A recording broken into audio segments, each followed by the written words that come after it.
Hi friends, welcome back to my channel. I'm Em, and today I am bringing you a book haul. The last book haul I did was for my summer book haul, which I did around the end of August. I had enough books that it felt like it was time to do another one. So I have them stacked up here in the order that I've gotten them since, I guess, the beginning of September. So first up is Arbor Reality by Rebecca Campbell. This is a little novella. I bought this because it was on the shortlist for the Ursula K. Le Guin Awards, and I initially was going to do a video where I read all of the books on the shortlist and then talked about them, but I read this one and then I DNF'd two others, and I quickly came to realize that that list is very literary and had a lot of short story collections. Short story collections generally do not work for me. And so as much as I loved the titles, the idea of the titles that were on the list, at the end of the day, it just wasn't, it was too much to do a whole vlog reading that list. So, but I did read this, and it is a novella that, it's almost a collection of vignettes, but this follows a chain of time during climate collapse. It's very stressful in certain places. Like the first little vignette, you start off at a university where two librarians are trying to save the library, which is quickly falling apart as the infrastructure of the building is crumbling. And so they're trying to save the books and save the knowledge. And then it continues along, and the vignettes slowly start to overlap. And while it was stressful in places, I did overall find it really hopeful. So if you're looking for something a little speculative but still a little bit more literary than genre fiction, I would recommend checking this out. Or if you're a fan of cli-fi, check this out. Next one I have is Women Don't Owe You Pretty. This is by Florence Given. If you watched my September wrap-up video, then you have seen this in there. But this is a nonfiction book. It's basically a modern feminism primer, I guess. And I felt it was really great in a way to give me a little bit of a pep talk when I need a reminder. I really love that she has this reoccurring theme in here of you are the love of your own life, and then how to treat yourself like you're the love of your own life. I thought that was, I don't know, it was really nice. It was something I really needed to read and take in, and I had listened to the audiobook and then promptly bought my own copy because I will need to reread it so that I can highlight it, because listening to the audio, there were so many moments where I was like, yeah! Next is The Dark Lord's Daughter by Patricia C. Reedy. This is middle grade, about a girl named Kayla who is transported from our world to a magical world where she discovers that she is the long lost daughter of the Dark Lord that had been in charge of this area, and she, along with her adoptive mother and her brother, have to decide if being a Dark Lord is what Kayla wants to do, and if this world is the one they want to be in. I liked how lighthearted this one was. The stakes are high, but it doesn't get very stressful. There's a lot of really wonderful, like, animal companion type characters. Kayla really has to choose if she's going to follow in her father's footsteps or if she is going to be her own kind of dark lady. And I don't know if this one is going to be part of a series. It could just be a standalone, but I felt like Reedy left it open for there to be more. So we'll have to see if there's going to be more in that world. I also got the next installment in the Singing Hill cycle. This is Mammoths at the Gate by Nevo. I haven't read this one yet, but I am hoping to get to it soon. I really love this series and this world that Nevo has built about cleric Chi, and they travel around with their friend and companion Almost Brilliant, who is a bird, and they collect stories for Singing Hills, and I'm really excited to see what the story is in this one. Next, I got The Vanderbeekers on the Road, which I had read last year, but I didn't have a copy yet. and I needed it for my Vanderbeekers collection, which you can actually see is right there. I have all of them. So I needed to get this one for my collection. This is Vanderbeekers Go on a Road Trip. And then I also got the last installment in the Vanderbeekers series called Vanderbeekers Ever After. I have a dedicated reading vlog just for this book because I was so excited and sad that the series is coming to an end. This book, there's a lot going on. The Vanderbeekers have just returned home from their road trip in book 6, from their road trip in book 6, and something really exciting happens and they get to start planning a wedding, but then one of the Vanderbeeker children becomes very ill, and instead of planning for a wedding, the Vanderbeekers are at the hospital a lot. And this one was very sad, but also very hopeful and had similar antics for the Vanderbeekers. I love these children with my whole heart, but holy moly, do they stress me out with some of the shenanigans they get up to.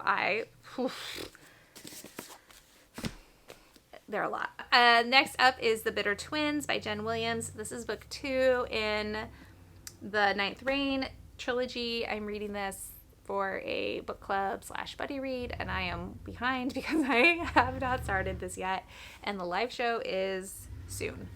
So we will see if I get it together in time, but I am really curious to see how the story that is started in Ninth Reign continues in this book, so I am definitely looking forward to picking it up.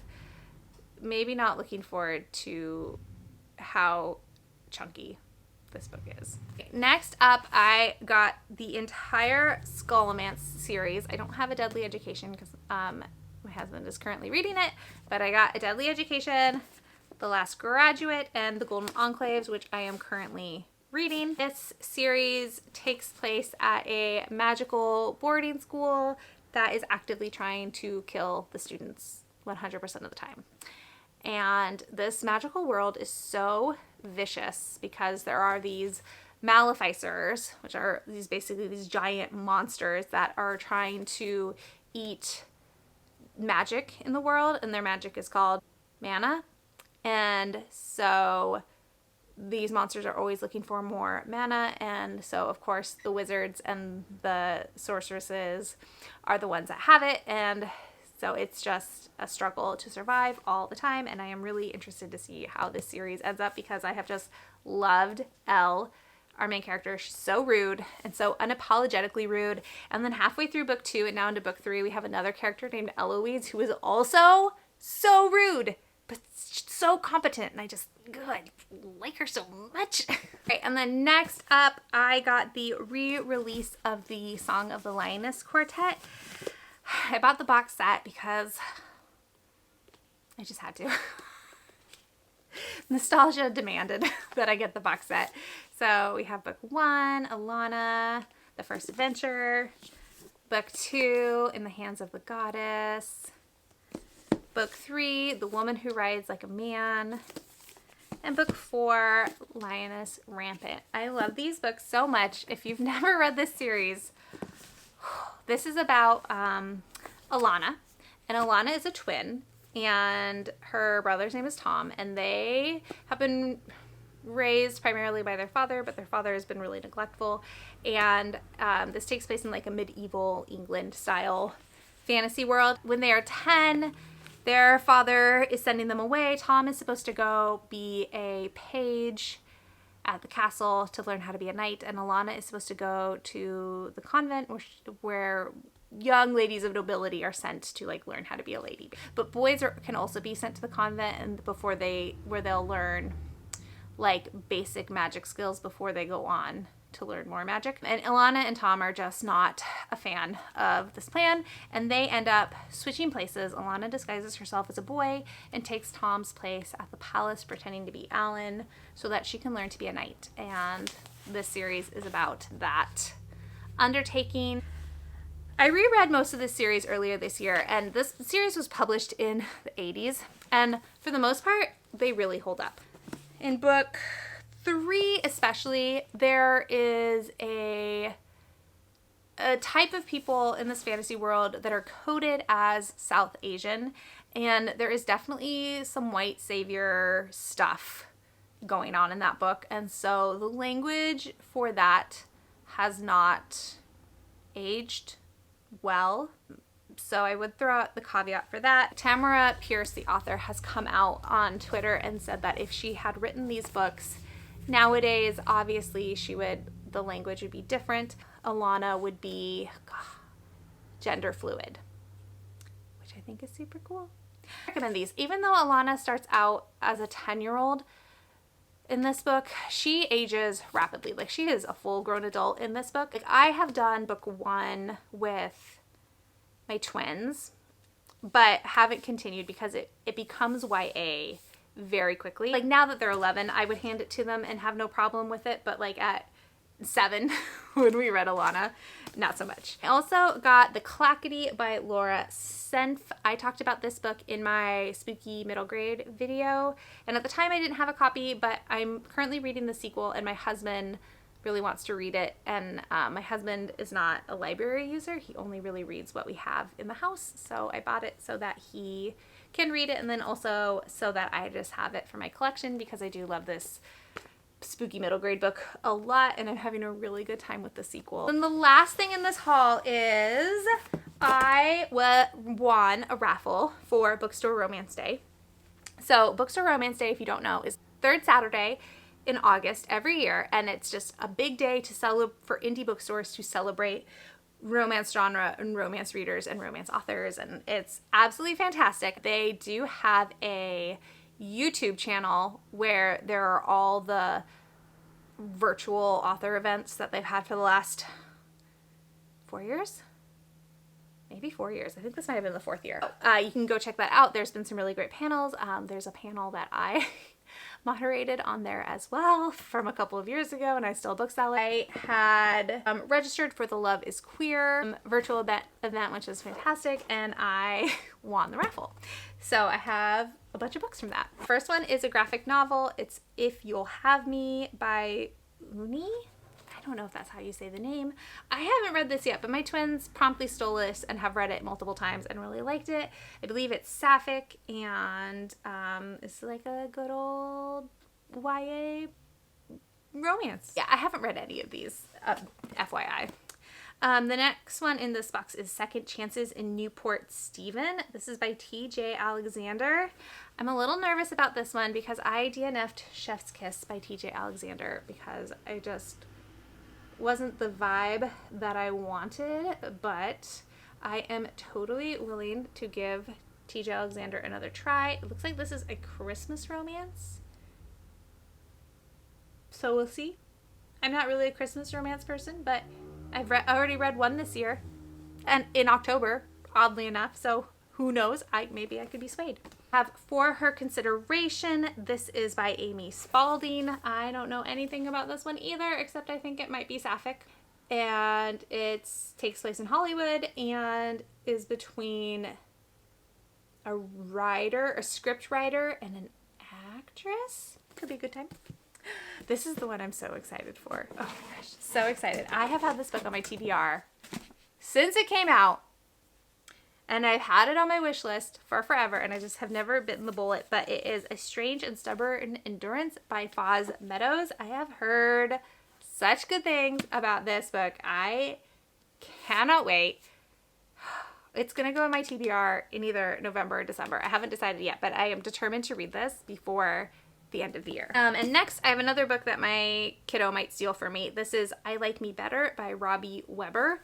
This is a queer YA soccer romance. Jason June blurb at the top, and Jason June is that kiddo's favorite author, so it will be a miracle if I read it first. They will probably swipe it right out of my hands. And then the last one for this raffle that I won is Washington's Gay General. This is by Josh Tarula and Levi Hastings, and it is about Baron von Steuben, who was one of Washington's general and was gay, I guess. I don't know. This is also a graphic novel. I think this is one I will definitely read before I decide if the twins can have it or not, just because I'm not sure what the content is like, because I believe this is an adult graphic novel. Like, I don't think it's marketed for younger kids, but I mean, I have no idea. So I'm just making things up as I say them. That is the end of this book haul for September, and I guess just for September. If you made it to the end of the video, thank you so much for watching. If you would like to leave a comment but don't have anything to say, let's do a ghost emoji. And I hope you have a great rest of your day or your week or wherever you are in this flat circle that we call time. And I will talk to you all in the next one. Bye.